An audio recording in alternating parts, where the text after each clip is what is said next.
Good evening, good evening. What's up, everybody? It's another segment of the Sports Arena. Eric Wilson has given me the reins. My name is Ruth the Truth. Tonight for Monday night, we have a treat for you. I will be bringing on my host. I have Jake Rongholt joining me today. Hey, Jake how's it going? Rongholt is with Turning Points Podcast, telling both sides of the story. So good to see you, Jake. How are you? It's great to be back here, Ruth. How's everything with you? Not too bad, not too shabby. You got finals going on. I'm feeling a little crazy, but hey, it's a normal college student.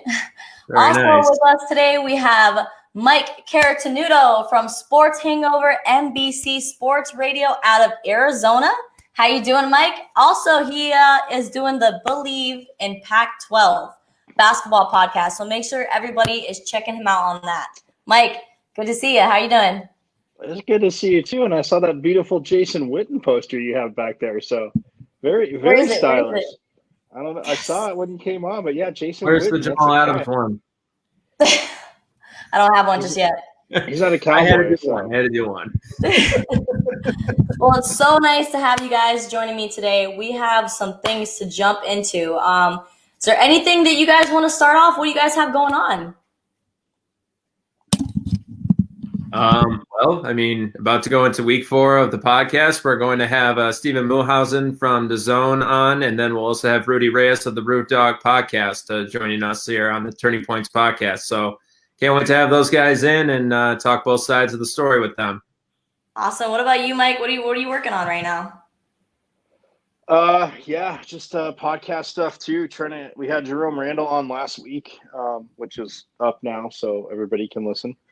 But he's a Hall of Fame, Pac-12 Hall of Honor inductees, Cal's all-time leading scorer, and just his story. Playing overseas and a little bit in the NBA, but yeah, just working on getting more guests regularly and hoping that football season happens.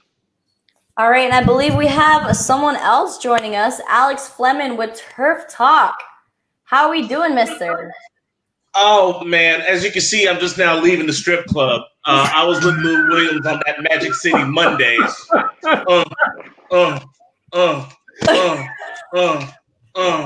That's it. I'm done. See you later.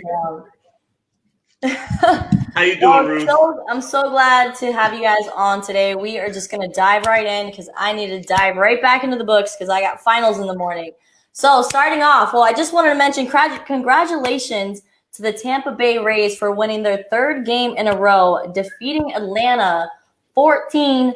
That was a great game. I'm not sure if anybody saw that game, but it was crazy. That Blue Jays game was incredible yesterday, though. Kevin Kiermaier with the walk-off. That was spectacular to watch. Yeah, absolutely. Sports is back, and we couldn't be happier.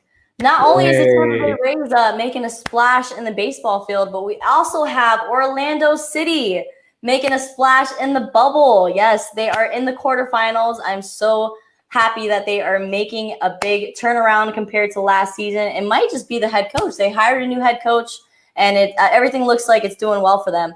But talking about baseball, let's dive into the situation with the Miami Marlins. The news broke earlier today that they have canceled their opener because 12, I believe it's 12. Correct me if I'm wrong. Yep. 14. 12 of them. 14 total. 14. All right, so they're having issues with COVID right now, and it's making an impact on their team. They had to cancel their opener because 12 or 14 have tested positive. Jake, I want to start with you. What does this mean for baseball? Well, it just means exactly what we thought. We were about to see a demented version of Groundhog Day, and that's what's about to happen. There is no bubble. They have come out with all these safety protocols, 113 pages long, and I don't think one Major League Baseball player read it outside of the Players Association, because now you got the Marlins that tested positive, and then you had a couple of players playing yesterday, then tested positive today. So you're trying to tell me that somebody was playing with COVID-19 during that game against the Phillies, and now this is happening. It's a mess right now for baseball, and they have no choice but to just go forward. They don't have a plan. They're not going to have a bubble. It takes way too long because Major League Baseball, the NHL, The WNBA took a month and a half to make sure they had the right hotel reservations, they were able to get the right players in, the health and safety protocols, and making sure that they were able to make it to the bubble in Orlando, in Bradenton, and in Edmonton and Ontario. Baseball has no choice. They could talk about limiting travel. That's not going to happen. They're just going to have to move forward and see if they could try and play out the season. There's too much money on the line. The contracts are going to help out. The players are trying to get paid. And this is just the mess that we have inherited right now in baseball. Mike Carotenuto, I would love your take on this Marlins situation and what that means for MLB. Well, I mean, the opposite of the Marlins, I was watching the Diamondbacks lose to the Padres again today, and they had 0 positive tests. So, I mean, I know Torey Lovello has talked to the team, and yes, you're talking to adults, you're talking to young adults in some cases, but still, like, yeah, you can't say, oh, you can't go here, but really there aren't places to go because most places are shut down. How it relates to the Marlins, though, like, it's obviously they were doing something. I mean, for whoever was subjected to it, and again, you feel bad for him, and I was going to make that point that Jake did too. I mean, it's a shame that some players, obviously somebody had it and they were playing with it. So, I mean, the Phillies and Yankees couldn't play, and the Marlins are stuck in Philly. And it's, I mean, it is a mess for baseball, but it's more so a mess just for the Marlins. So, and like Jake said, and we were talking before we started, I mean, the players really can't now, guys, come out and say like, oh, we don't want to play, because everything we know, and Jake's got a great point. I mean, yes, it's 113 pages. They probably had their assistants read them and telling them the Cliff Note version of the important stuff. But, I mean, it's certain teams get wiped out, but the players can't say we want out now, in my eyes, because it was all about getting 100% of prorated money. Unless it gets violently bad and their baseball's not, players are going to be like, you know what, forget it. But, I mean, it's terrible for the Marlins. But, I mean, unfortunately, somebody – or a group of them did something they shouldn't have. Alex Fleming, I need to get your take on this. What is going on with MLB? What does it mean for the future?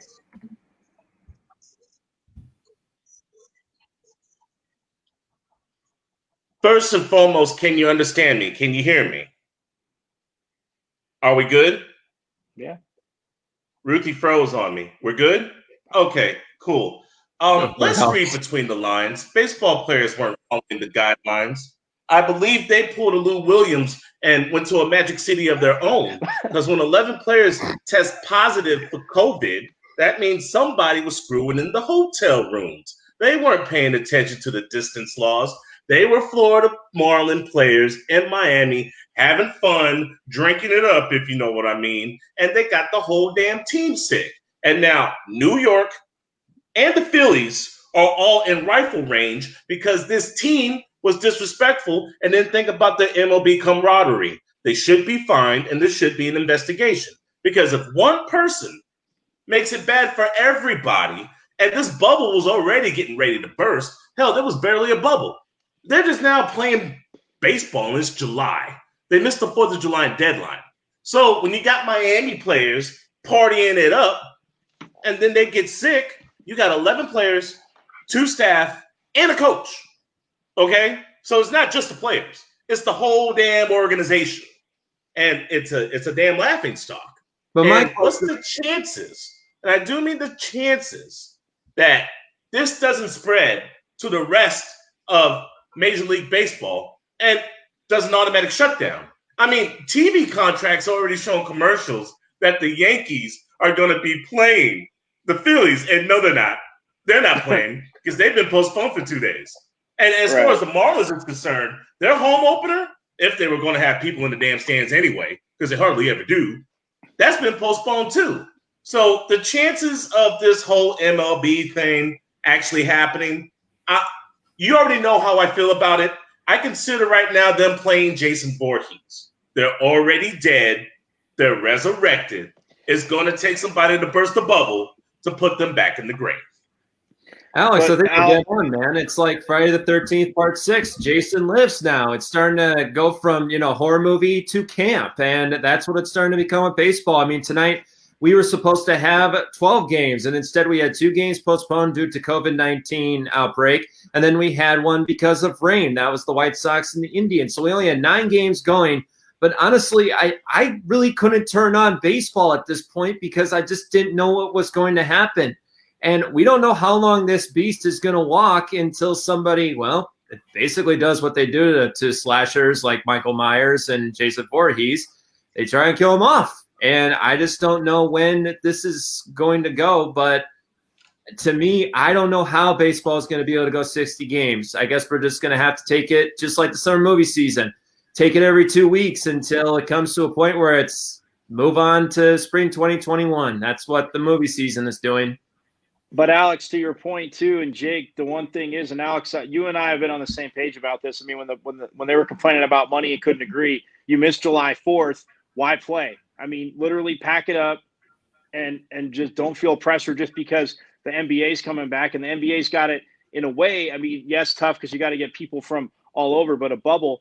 But with Major League Baseball not traveling east to west, like, I mean, yeah, it's the Marlins, so it could be an East Coast issue. Unfortunately, I'm not saying there aren't going to be any positive tests out here, but I'm saying for right now, like if you have to dump teams, I think Major League Baseball should do that. If, again, the Marlins, they have to be quarantined. The NBA, I mean, you can't compare because I heard some people today, Jake, comparing it to the NBA, and that's what kind of I was just laughing. I didn't even get involved in the conversations because you have a bubble and you can control it. There's been 0 positive tests, NBA, WNBA, in these last rounds that we've seen. So the bubble's working. Now it'll work for this system in the playoffs going forward. Who knows? But with baseball, I mean, Miami sent a huge message. I know managers probably everywhere are going nuts because you talk to your team like, hey, you guys want to play and get paid and be responsible, and they haven't been. But I mean, we're not getting the East Coast, West Coast trips. So that's one way to definitely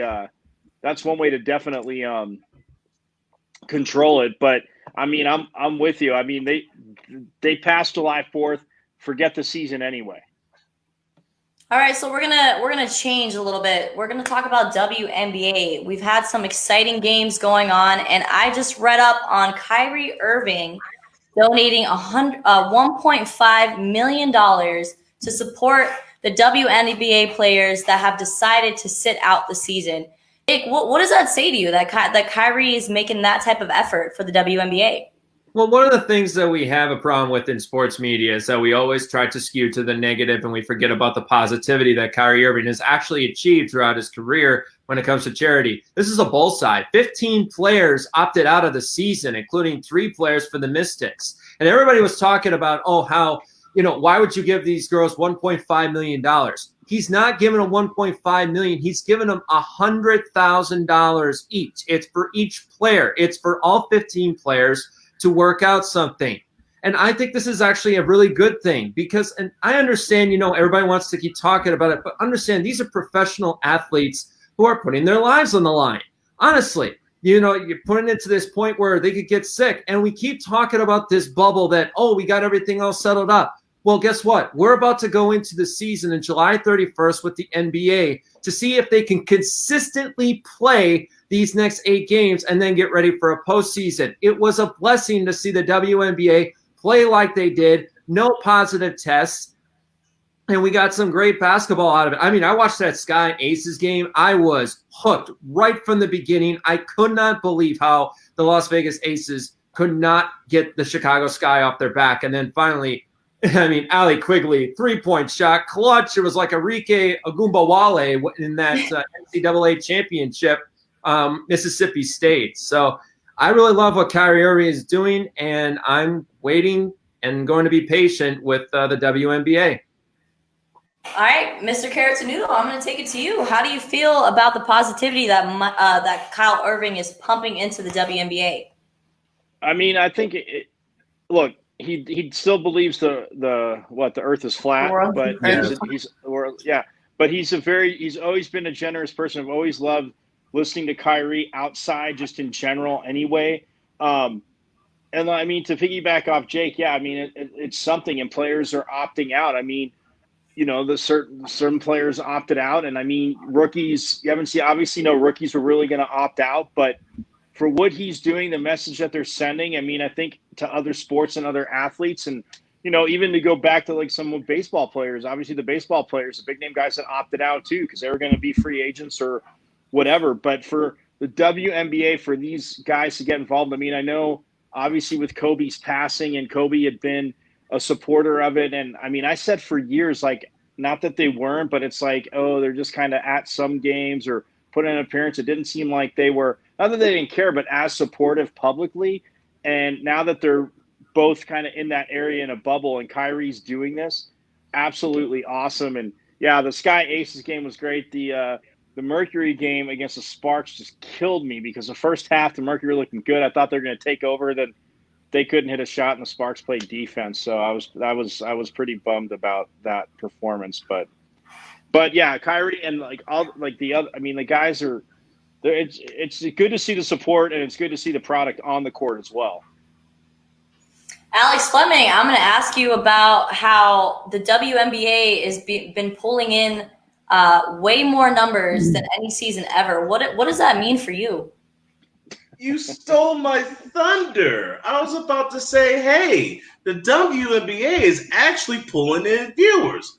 Look, whether it's women's soccer, women's baseball, or the WNBA, who has now joined those ranks, the ladies make moves.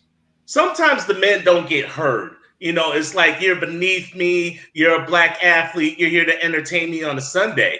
But people get real tight once the women start defending black athletes. So when the women's soccer team took a knee with the Black Lives Matter and they're winning consistently, people got nothing to say.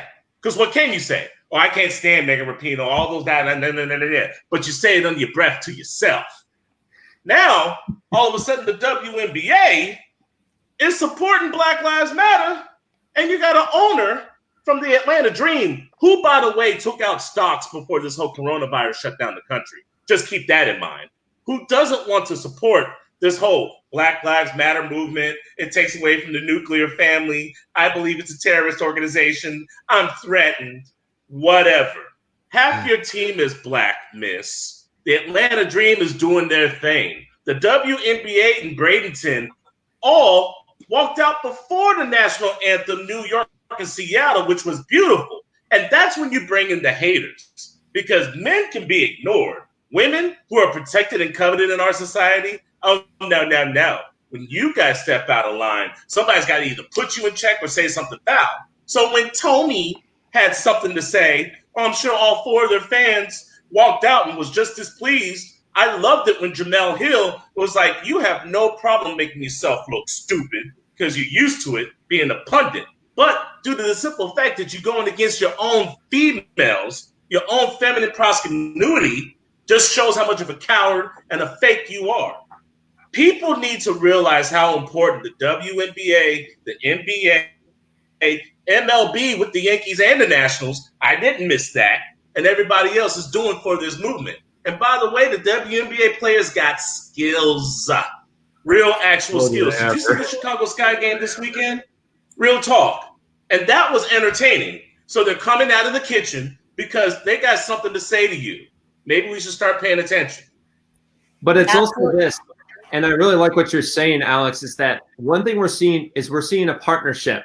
The NBA starts this week, but they already started things off. They already had the likes of Danny Green on during the WNBA game talking about what this movement means to them. What is the misinformation out there? What does this actually truly mean? And when I was watching it, I thought Ryan Ruocco did an amazing job with, I think it was Rebecca Lobo, who was the commentator with him. But that was Lobo. It was Lobo. Amazon. I thought they were excellent. But not only that, the game was exciting, but at the same time, we had a great interview with Danny Green, and they said, look, we are with these women because these women are with us. And with that partnership, you're going to see that with the NBA coming into this. They're seeing what the WNBA is doing. They're saying, okay, now how can we put out our voices? How can we fight for social justice? So I think this is actually a really good move on their part. going forward. And like I said, WNBA was exciting. I mean, I saw back-to-back 10-0 runs between the Sky and the Aces, one at halftime, one into the third quarter, and I didn't want this game to end because, man, just when you thought the Aces were going to leave with a victory, they're up by 9, the Sky just comes roaring back. They refuse to give up, and guess what? That is what's going to help ratings. Well, hey, Alex, look, real talk, they've had record numbers ever since they started playing. And that New York-Seattle game, it was bombs away. I'm trying to tell you, there's some marksmen out there. These ladies are deadly. They know how to shoot. Yeah. Right, and inspiration of Ruthie's phenomenal jersey, too, with the soccer. Alex, you're talking about the WNBA and obviously the NWSL, but women's soccer, like, anything they've ever needed to fight or supported, like other women's sports have always taken a piggyback ever since 99 off of women's soccer, just because they won, like, equal payment. Like, the men's U.S. national team, on average, obviously got paid more than the women's, and the men's have won nothing. Zilch, zero, nada. Like, they haven't even come into, like, get to a World Cup final. Like, it'd be great to win it, but everything's standing up for pay. Then the women's national hockey team did this. Like, fine, we won't play. Like, they are always going to use their voices, like you're saying. Like, when you say, like, oh yeah, get out of the kitchen. Like, I get what you're saying, because every time they use their voices, they stay on point messages where other people's might, like you said, get muddled and lost. Like, the WNBA did a phenomenal job with it. But like I said, I always, like, tip my hat to the U.S. women's national team in soccer, having grown up playing soccer. We're just seeing the success they had there. I mean, when they won in 99, I just remember the amount of, like, people say, oh, it's just a knee-jerk reaction. But the amount of, like, young girls that started playing soccer, and then the level it came to. I mean, the national team for the women, like, you could probably form 4 separate national teams alone just from who doesn't make the team. But right. They've always had a voice and they've always done it. So I just, absolutely, again, with the WNBA, I am so proud of women's sports, not only for their athletic ability, which everybody needs to pay attention, because people that want to say that they rather watch paint dry than a WNBA game, you have lost your mind, because the women are making it happen, and people need to tune in, because they have a voice, they have a lot to say, and they can play, because girls can ball. Okay, I have a basketball around my neck. Girls can ball, and anybody who could say otherwise can go kick rocks. Men, we're going to keep it moving. So, hate to backtrack to the COVID deal, but Jake, I want to start with you. Does the MLB having issues with COVID bring any more insight to the NFL and what they plan to do for their season? The NFL should be starting to have meetings this week. Don't tell the media. Don't tell anybody. Go meet somewhere in a compound and figure this out. Because if you're seeing right now the mess that Major League Baseball has set up, you have to understand this is a sport that was meant for social distancing. This in football is not. And they have to be able to find a way. If they have to create a bubble, fine. But you're going to have to push the season back to October. If that's what it takes to have a football season, you got to be smart with this. You have to come up with a plan. You got to talk to the Players Association and figure this out. You already have the financials done. You have the health and safety done. Now you need to figure out how can you keep the spreading of the virus happening as we go into the fall and then into the winter, because we just don't know how much longer this COVID-19 is going to last. So figure out a way, because if they try to do the same thing that Major League Baseball is going to do, I guarantee you they are already going to have multiple tests go positive. Remind yourself, before all this happened, when they were in contract negotiations, 56 players tested positive for COVID-19. Absolutely, Mike. I'm going to go with you to this. How do you think COVID is going to have an effect on what the NFL plans to do? Because when you think about it, putting that many players because you got to know that the teams are way bigger than NBA players. You got 52 people on a roster. How are they going to be able to contain that in a bubble? Like, how do you see this playing out? Yeah, I don't think a bubble would work for football per se. I mean, you'd have to have a few bubbles in a way, and I know that kind of sounds contradictory, but my point is, like, you have to put, like, say you put like each division in a bubble. That'd be the thing. But here's the difference, though, Jake, between baseball and football. To overstate the obvious for us is that baseball, you're traveling every 3 days. Football, now I'm not saying you can't get it from travel, but I'm saying the amount of travel and where you're going to is less than baseball. So I'm not saying they can't get it. I'm not saying they're not going to be tested. With the test coming back every day, I think you're just going to have to keep testing players every day, every day the first 2 weeks, and then twice a week after that, like we were talking about before. But I think football has that advantage to it than baseball. But the problem comes if you're traveling into a hot spot of the country, it's that positive test. But again, if you're just going literally straight from your airport to the hotel to the field and that's it, like, again, I'm not saying it can't be there if somebody doesn't have it, but there are details to be worked out, but the travel is, even though baseball, like I said, isn't going east-west, football to me has that advantage. It also has the disadvantage, like Ruth just said, because there's more, you have a 53-man roster, 46 on game day. Are you letting all 53 travel? Because if somebody tests positive on game day, you can have a replacement there. That's the other issue too. So yeah, there are things, I just think at least for the amount of games they play a week gives football a little bit of an advantage. Alex, Fleming, tell me what you think. What is the NFL going to do? NFL's had time. They got to finish their season, saw the basketball go to decay with this whole COVID situation, and just watch MLB just flop. And I mean, I've been enjoying it, watching just MLB just put pie in its own face. But with that being said, the NFL has been blessed with time. That's the one thing that you can't get enough of and you can't buy back. Players were concerned about safety and regulations, while all these people just want them to shut up and play. No, if you were working in an environment that didn't have safe conditions, you would complain too. So don't get mad when these rich black athletes want the same conditions in a safe working environment.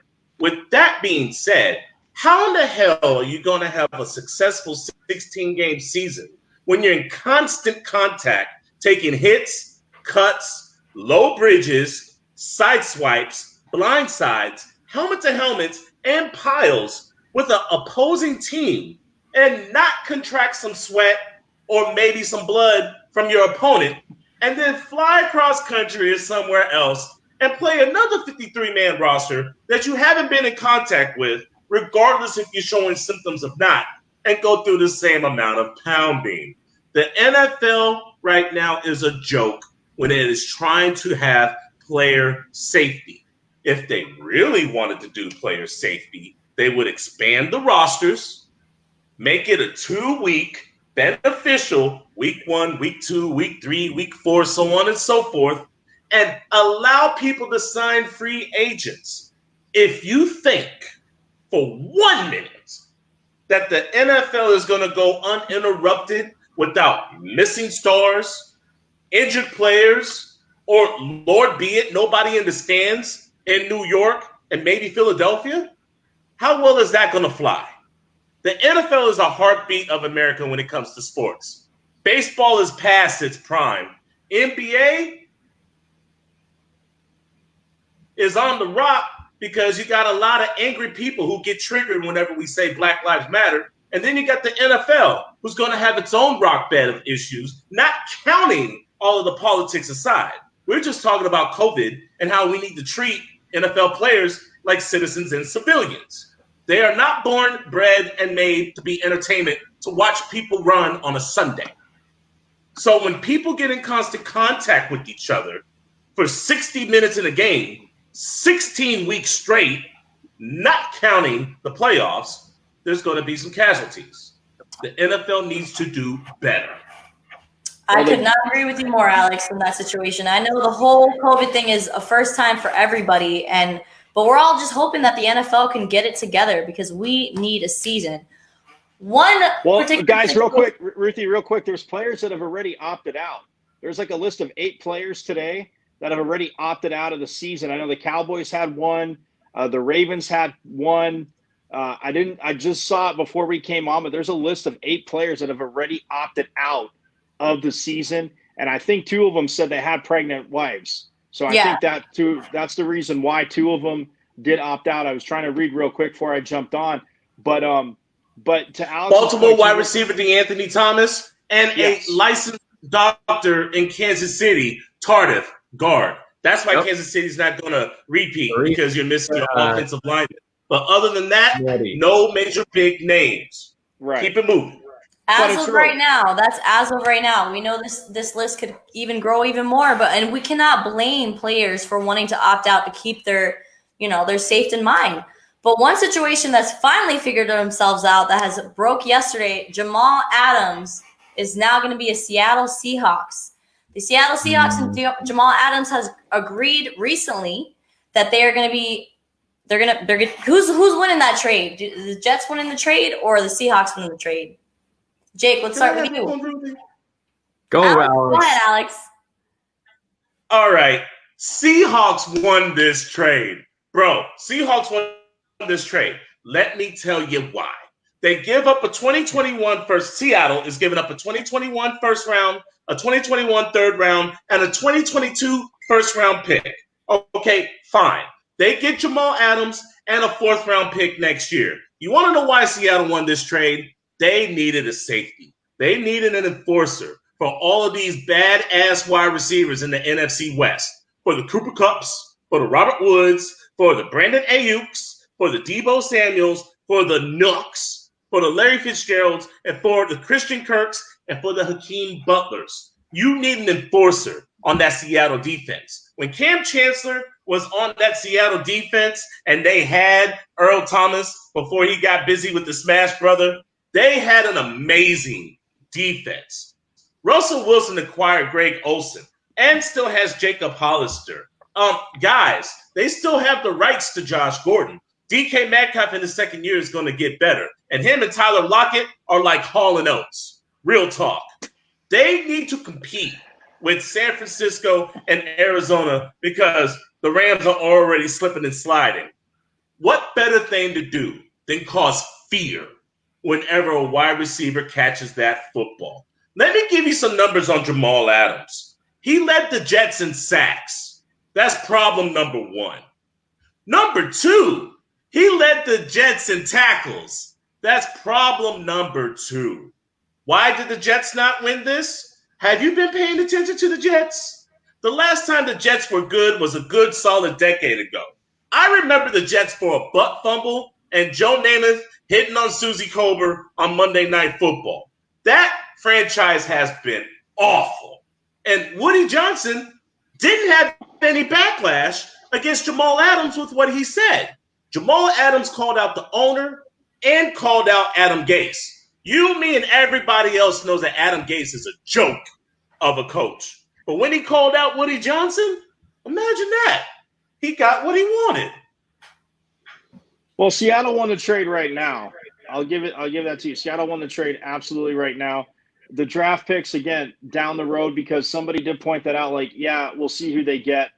If they can live up to Jamal Adams, what they do, it just depends. But if the true loser anyway is the Jets, because of everything that Alex just said, yes, it is a little bit of a different defense in Seattle. I don't think he'll be up in the box as much. Plus, you forgot to mention DeAndre Hopkins now in the NFC West, Alex. Mm-hmm. But just another receiver that the Seahawks have to worry about. I will say this, so the Jets are the biggest loser because as much as I always side with the players, I don't understand why they have to sign 4-year contracts coming out with an option for a fifth. Sign a 3-year deal. Like, and again, I don't know everything. When everybody's upset with saying, oh, God, this guy's underpaid and respectively for the sport, but that's the frustrating thing is because the Jets – well, you're right. He went after him, and, okay, he's gone. And Adam Gase, I'm with you on that. They are a mess. The GM has a lot to clean up ever since he's been brought in. But you let a player go that wanted to be let go and saw 2 years left on his deal. Like, I'm all for making every bit of money you can, but when you're under contract, like, don't sign a 4-year deal. I don't understand why they have to be 4-year deals. If I'm a rookie and you guys are trying to sign me, I'm like, I just want a 3-year deal. or a 2-year deal with a club option for a third, because then I know after 3 years I'll still be hugely in my prime if I'm doing good, and that's that. So I think for obviously, Seattle's wholly won it. I mean, I wanted the Cowboys to trade. I would have given up a lot to get Jamal Adams, just like Seattle did, and it makes sense for Seattle, like Alex said. So they win it right now. Again, we can see what the Jets get in the future, but for right now, the Seattle just put themselves, sitting right there with the 49ers. Absolutely. Draft picks are always important. It always depends on how you use them. Jake, let's end this conversation with you. Who won the trade? Well, the Seahawks won this trade because they definitely needed some help at that safety spot. They were ranked 26th last year in defense, and you're coming off a guy who has 272 tackles in 3 years for the New York Jets. And the New York Jets are one of the worst teams to draft. I mean, we've got to go back in time. They draft guys like Kyle Brady. They drafted Mark Sanchez. I mean, they were having parties galore when they got Mark Sanchez. Quinnen Williams, who's already been traded to the New York Giants. And I kind of feel bad for VP Joe Douglas for the Eagles, who's now the Jets general manager. He's the one that's running the show. And once again, we're seeing another rebuild happen in New York. They're going to fire Adam Gase. They're going to fire Greg Williams. And they're going to send Joel Loggins out to the employment line as well. This is a guy who, him and Loggins, say our best offense in Miami was ranked 30th before he got that job with the Jets. His best one was 26th. Why is this such a shock? Of course, the Jets are going to do this. They're going to have 4 draft picks over the next 2 years. I want the Jets to do good. I mean, for once, because I think Joe Douglas has a great resume. I think he had a great draft for once. But this, once again, the Jets had no choice because they can't afford Jamal Adams. He wanted to be the highest paid safety in the NFL. He wanted to make $16 million a year. This is a guy who also was behind the scenes trying to get with the Dallas Cowboys. I mean, Joe Douglas knew that the writing was on the wall, and he had to make this move. It's the best move that the Jets could make in a situation like this. Well, that's why I don't want the Jets to ever do good again, because they should have traded him to the Cowboys. It was a perfect fit in Dallas. Would have been even more phenomenal, especially to get to smack the rest of the NFC East around, and it just, it breaks my heart. But I mean, you can't say that for the right now, Ruth, that Seattle did not win this trade. You get not forget Pro Bowl, because I've always said that I've said a million times, like, Pro Bowls are great, but they're voted on by the fans, so it's a popularity contest. You talk to me about All Pros, which are voted on not by fans. So this kid's already been an All Pro. He's only 24. If you're the Jets, you need to work it out. But I'm all for him getting his money. And again, Seattle's supposed to work something out with him. They haven't worked out anything long term. So we'll see what happens there. It could be a 2-year rental for Seattle as well, or maybe a 1-year rental if they don't re-up him after next year. So now that Adams has joined the roster, do you see Seattle taking the division? No, San Francisco's still deeper, in my opinion. 49ers? Seattle's finished second the last 3 years. Seattle's finished second the last 2 years. They're picked to finish second. I mean, I know they were 1 game away from home field last year. It was that close. But I just think, but we're still talking about front sevens defensively, and Seattle's isn't bad. But I think defensive line, the 49ers are where they're going to win that battle every time. And I hate the 49ers. Disagree, and let me tell you why. The leading wide receiver of the San Francisco 49ers last year was Emmanuel Sanders. Guess what? He's in New Orleans. Their number 1 receiver, Deebo Samuel, he's down with the injury. So now you got a rookie wide receiver in Brandon Ayuk in one of the nastiest divisions in the NFC West that carry the storm. The secret isn't out on George Kittle anymore, bro. People are going to be cradling George Kittle. And Raheem Mostert, even though he got his contract restructured, yes, he had 772 yards rushing. Tevin Coleman can't really be that number 1 back, and McKinnon can't stay healthy. What did Seattle do? Instead of getting weaker like San Francisco, they got better. Focused on defensive line, fixed the offensive line, picked up a security blanket in Greg Olsen, and just got an enforcer. in Jamal. Yeah, but their Adams. defensive line. You just Okay, but said it yourself. their defensive line isn't remind better. yourself this though. If Jamal Adams was a Seahawk last year, he would have led the team in sacks. Wait, boys. I need to hear Jake Rongholt from Turning Point. Let's go. What do you got to say, Jake? I was saying that if Jamal Adams was a Seahawk last year, he would have led the team in sacks. That's how desperate this defense needed somebody like this. Now, he's not going to be Cam Chancellor. No, he's ever going to be Cam Chancellor. But the guy is 24 years old, and he is only going to make $825,000 base salary in his first year. And if he does have a great year, they have an opportunity to actually make this guy a high-paid safety. They do, Jake, but here's the problem. He wouldn't have led Seattle in sacks because look at the defenses they run. Cam Chancellor, like Alex was talking about, he was back there.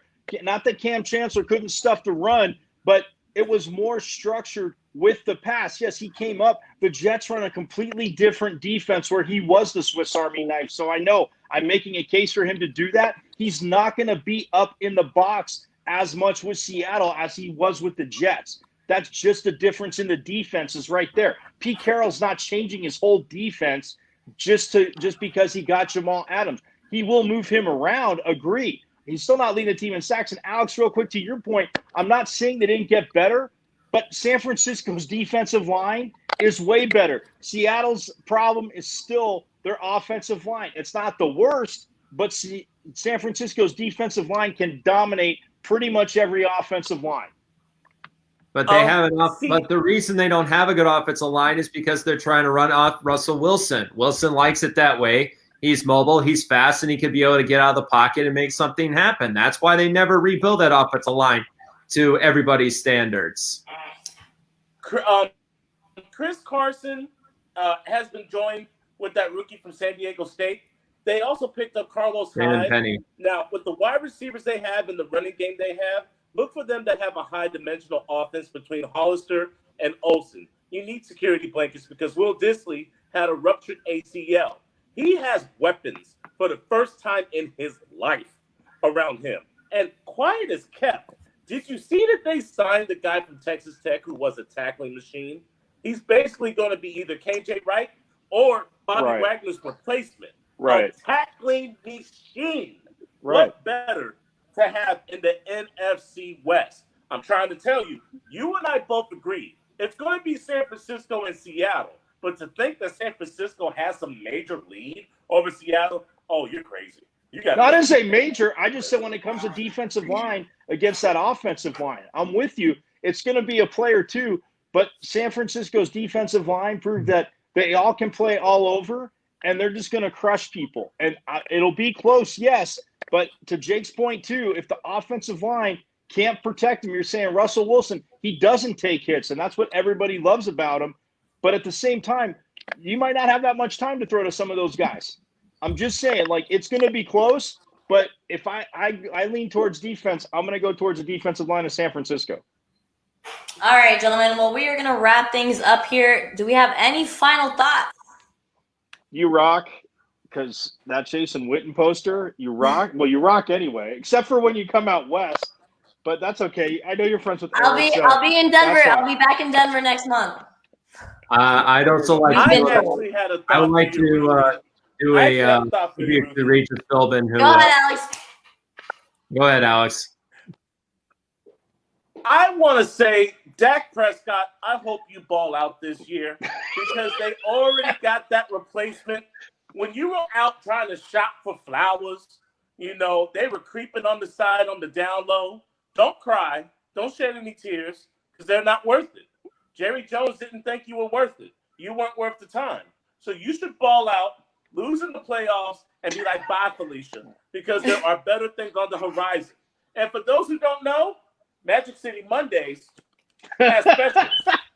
So if you're ever in Atlanta, come see. Speaking about cash, I would be a fool if we didn't give a little tribute to the late Regis Philbin, who, ironically, was responsible for throwing out cash to the likes of John Carpenter for Who Wants to Be a Millionaire when he got some millionaires on that show. But This is a guy who started as a backup to Joey Bishop. He did Regis and Kathy Lee, Regis and Kelly. He was on FS1 for a short time with that short-lived sports show.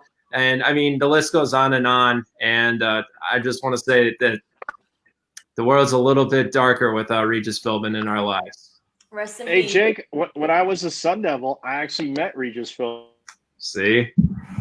And Mike is muted. All right, gentlemen. Well, we are going to wrap things up here with another segment of the Sports Arena. It's been a pleasure to host the show with you guys. You guys are one of the most entertaining casts I have the pleasure working with. So I really appreciate it. We have Jake Rongholt with Turning Point Podcast, telling both sides of the story, and Alex Fleming with Turf Talk. This man is everywhere. You guys need to be checking him out. And, of course, my lovely Michael Carotenuto and out of Arizona with his Believe in the 12 pack. Make sure you guys are checking them out. I am Ruth Caguias, and we are wrapping things up here with the Sports Arena. Have a great night.